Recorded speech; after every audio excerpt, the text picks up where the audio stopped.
23, 24 deaths, something like that. Do you know how freaking long that takes? These are 3 to 4 minute fights. This was over a goddamn hour. An hour of just dying. Yep. If you've played Lies of P, that was probably your experience at 1.2. But it begs the question, is Lies of P actually too hard? A quick Google search regarding its difficulty would likely give you the answer of yes, it's too hard. A quick Google search would have you finding dozens, if not hundreds of people claiming it is in fact too hard and even impossible. But is it really? Is it really? Is it really?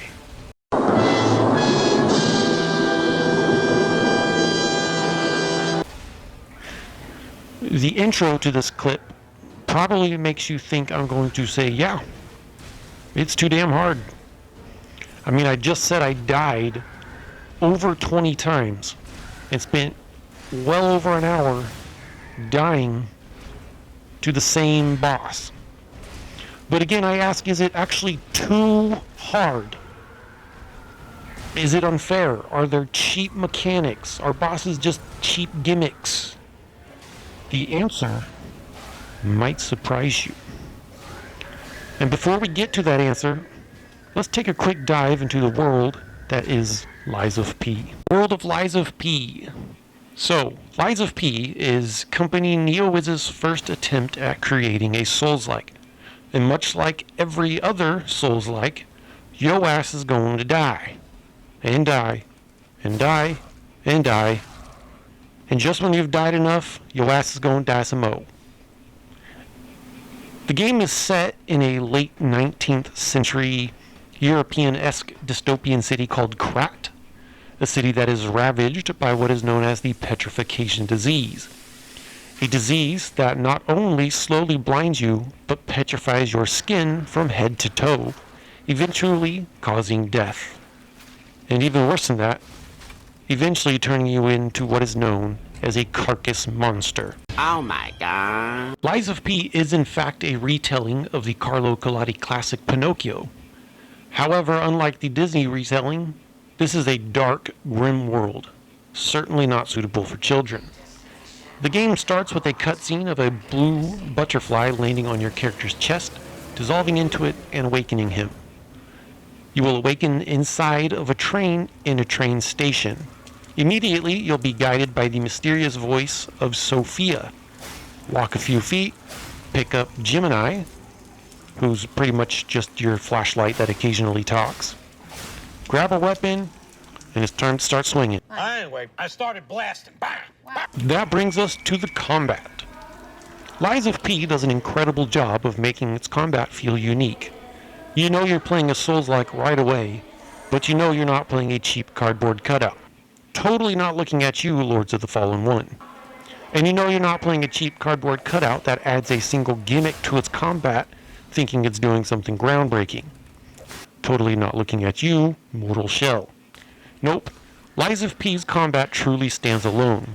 It's smooth, precise, fast-paced, has plenty of unique animations, and just enough weight to it to feel like a Souls-like and not a hack and slash. The combat seems to take a little bit from every Souls-like, opposed to molding itself off of one. It plays fast like Bloodborne or Sekiro. It requires perfect time parries like Sekiro, but it also demands the dodging you'd see from Dark Souls. One major difference in gameplay with Lies of P, there are no ranged builds, neither bow and arrow or magic. The game is strictly melee. And while that may seem like it's crippling itself with that decision, I personally believe it helped streamline the combat, and I don't think it would be as good as it is had they tried to add ranged. But where Lies of P truly hits you, there are no generic audio or visual cues across the board, as in there are no specific markers that each enemies have that tell you when to press a button. Nope. This game forces you to learn every single individual enemy. The only shared visual cue is when an enemy performs an undodgeable attack called a Fury attack, where they glow red. But we'll come back to this later. We'll touch on that when we get to the answer of, is the game actually too difficult? Leveling up. Leveling up in this game is exactly what you'd expect from a Souls-like. Instead of souls to level your character, you gain what is called ergo. Now, without spoiling too much, ergo is basically just a fancy word for soul in this game. It's literally the same thing as soul.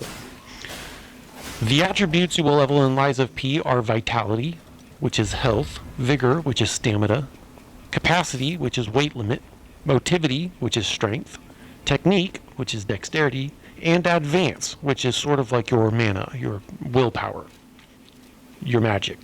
Now I know what you're thinking. Hey, Hayden, you said there was no magic. No, bitch, you wasn't listening. Listen, I said there were no ranged builds. Builds. I did not say there was no magic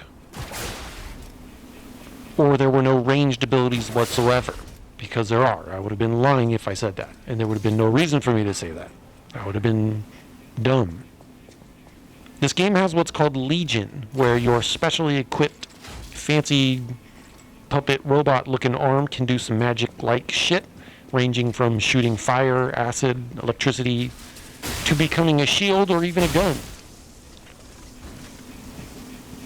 After you have made your way out of the train station and after you have fought the intro boss, the parade master, you'll reach the Hotel Krat, where to get inside you have to, quote-unquote, lie. This is of course a game set in the world of Pinocchio, so naturally there has to be a lying mechanic. And it falls short. It feels half-baked, it's rarely used, it hardly feels relevant.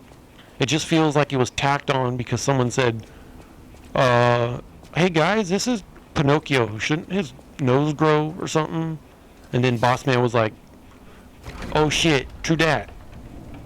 And then that's how this was created. But this is hardly even a complaint because it's just not that impactful of a feature as far as the actual gameplay goes. There is some spoilery shit with multiple different endings that requires you to understand the lying mechanic, but I'm not going to dive into that too much. When you reach Hotel Krat and you open the doors, that's when you really get your first taste of just how beautifully crafted this fucked up world is. It is gorgeous. The art style is fantastic. The graphics, just an all-around stellar job. No complaints in that department whatsoever. Kudos NeoWiz. And Hotel Krat will serve as your main hub where you will do all of your leveling, upgrading, shopping, and all that jazz. Let's talk about the plot. The long and short of it is this. You're a puppet. You're a puppet amidst the city of Krat that is being ravaged by the petrification disease and the puppet frenzy. Puppets, basically they've gone apeshit. But not you. Your puppet is hella cool.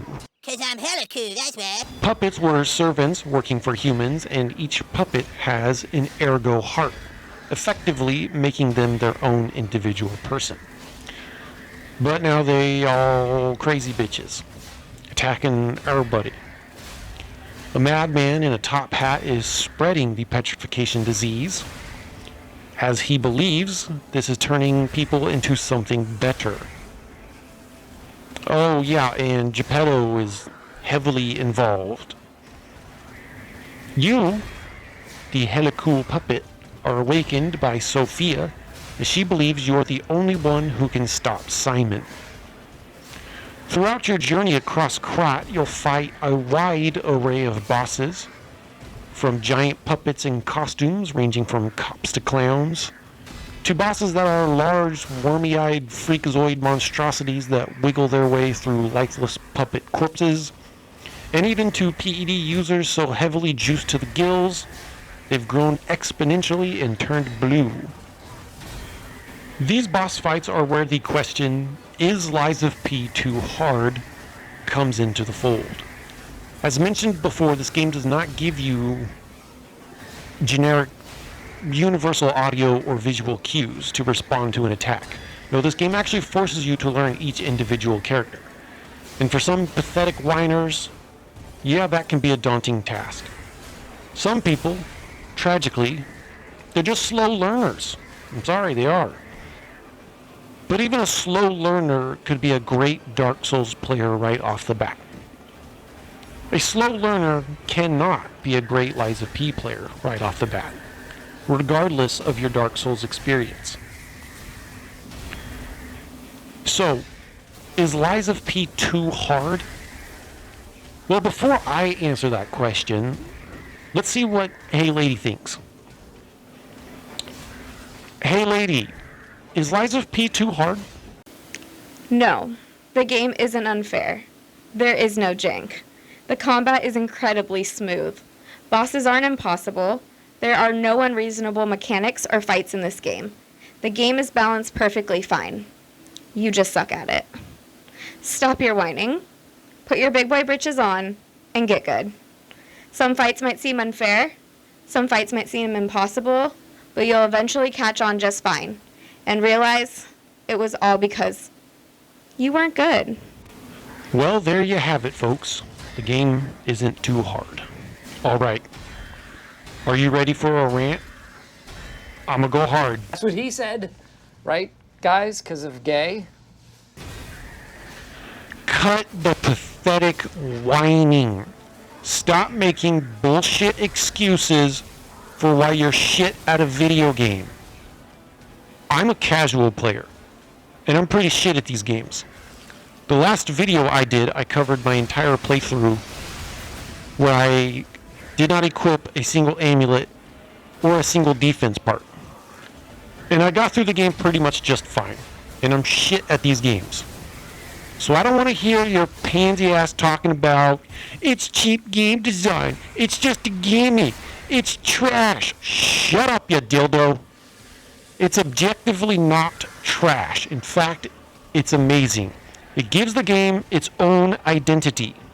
Inspired by Dark Souls does not mean the game needs to be Dark Souls. It does not mean it does not have its own identity because it's inspired by Dark Souls. I've actually seen some comments from these freaking moronic clowns saying it has no identity because it just wants to be Dark Souls. You're wrong, and you're an idiot. And you're wrong. And did I mention you're an idiot? This game completely stands alone in the Souls-like genre, much like Sekiro does. If you want Dark Souls, here's a brilliant goddamn idea. Go fucking play that. Oh my god. Taking inspiration from a game does not mean the game cannot form its own identity. Does Halo not have its own identity because it was inspired by Doom? Realize how stupid that sounds. This game does not need generic indicators across the board on enemies to know when to respond. This is Lies of P, not Dark Souls. I didn't want Dark Souls 4, I want Lies of freaking P, and guess what? That's what we got. Not to mention, this game would be way, way too easy if it had those cues. The combat is just too dissimilar from other Souls-likes. It just would not work here. Well, I do want Dark Souls 4, but I want that to be made by From Software, not NeoWiz. But that's neither here nor there. Anyway, the point of this rant is that if you're whining about the game's difficulty, if you're bitching about there not being generic universal audio or visual cues telling you in your single-cell brain to press a button, the point is you're a bitch.